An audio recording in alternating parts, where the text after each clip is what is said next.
Hoy en el estudio de Despierta, René Delgado, periodista y comentarista de este programa. ¿Cómo estás, René? Qué gusto tenerte. Un gusto para mí estar aquí con ustedes. Carlos, bueno, pues yo quería tratar hoy un tema, todo el mundo está metido en ver si Margarita Zavala de algún modo pierde los pétalos o si deshoja el pan. Y en ese sentido se pierde un poco de vista un suceso que habrá de ocurrir hoy por la tarde en el PRI. Ajá. El PRI tiene hoy su Consejo Político Nacional a las 6 de la tarde y la convocatoria se dio en medio de contradicciones. Se señaló que ahí se definiría el método de selección de candidatos, pero después se desmintió que existiera tal convocatoria y en cambio ayer o en esos días se sacó otra convocatoria para tratar asuntos reglamentarios, estatutarios, de integración de comisiones, pero en el fondo, más allá de las contradicciones y más allá del calendario legal, me parece que en el PRI también se cuecen habas. ¿Por qué razón? Porque me parece que el calendario natural y particularmente la circunstancia interna y externa le está complicando su destape. Por un lado, lo que decía Enrique hace unos minutos, me parece que la política monetaria, la política comercial y la política financiera está emproblemando al partido en el poder. Es decir, la incertidumbre que genera el resultado de la renegociación o de la suspensión de la renegociación del Tratado de Libre Comercio, por un lado, la volatilidad que comienza a adquirir el peso después de que habíamos estado relativamente estables. A la baja, de hecho, ¿no? Exactamente, a principios de septiembre. Y el financiamiento de la reconstrucción, que bueno, ya se liberaron los fondos, me parece que esa circunstancia le está complicando el cuadro al PRI porque va a coincidir, por un lado, el problema comercial con el cambio o el relevo en la gubernatura del Banco de México. Operar cambios en el ámbito financiero y monetario no va a ser sencillo y en ese sentido se le enredan las cosas al PRI, con un ingrediente. Si el ejercicio electoral en el Estado de México era el laboratorio para determinar la estrategia del año siguiente, me parece que la creación del frente le vuelve a poner un problema enfrente. Es decir, si la idea era dispersar el voto, el Frente Ciudadano por México, Morena y el PRI lo reconcentran solo en tres polos.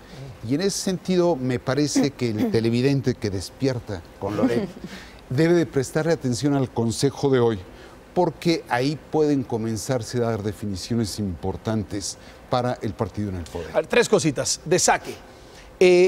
Esto de que hayan sacado incluso hasta una convocatoria en papel, que no quedaba claro si era oficial o no, diciendo que iban a entrarle al método, se genera una rebelión de algunos priistas y demás. Que quieren una abierta, ¿no? Exactamente, o sea, que quieren una elección abierta.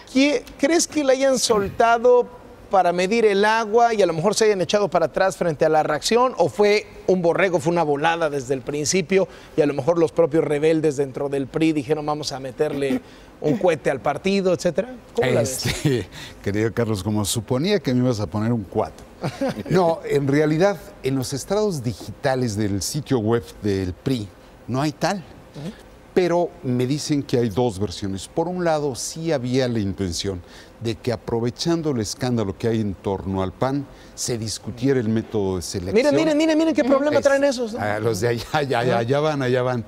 Se trataba de discutir el método de selección, pero como se filtró esa convocatoria del orden del día, se resolvió emitir otra, que esta es la nueva. Que no tiene que es completamente anodina, digamos, en términos...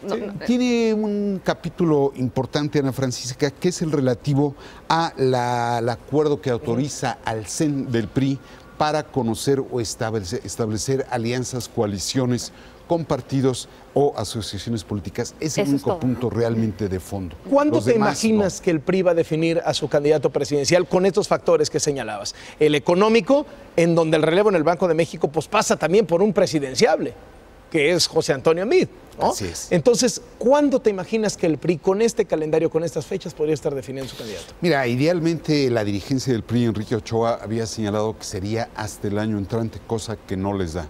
Y no les da primero porque perderían el periodo de precampaña, que arranca el 15 de diciembre, Y por otro lado, me parece que la coyuntura que se va a dar hacia finales de noviembre, cuando Agustín Cárcens deje la gubernatura del Banco de México, sería muy complicado llevar a cabo un cambio en el banco, en el gobierno del banco, y luego llevar a cabo otro en el destape.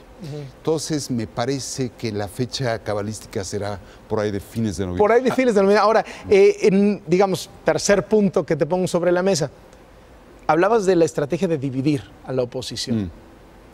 Lo de Margarita Zavala no cuenta como estrategia de dividir de parte del PRI. Ayer vino aquí Ricardo Anaya, se sentó donde estás tú sentado, y decía, detrás de esto está el PRI y detrás de esto está José Antonio Meade. Hasta Enrique le decía, ¿qué nos compló? ¿No? Sí, ya se parece, ¿no? Sí, ya se parece, ya se parece. Mira, quiero dar el beneficio de la duda a Margarita. Me parece que, como ya lo dijo incluso Emilio Álvarez y Casa, que declinó la candidatura independiente, sí le puede ser funcional al PRI. Pero está, por un lado, Margarita, tenemos, digo, ya no sé el día de hoy a cómo amaneció la cotización de los candidatos independientes, varios, ya íbamos muchos. en 31. Entonces, creo que están tratando de reacomodar aquella estrategia. Ahí es donde se va a ver verdaderamente de qué está hecha y para qué está hecha Margarita. Muchísimas gracias, René Delgado, por estar en el estudio de Despierta, comentarista de este programa.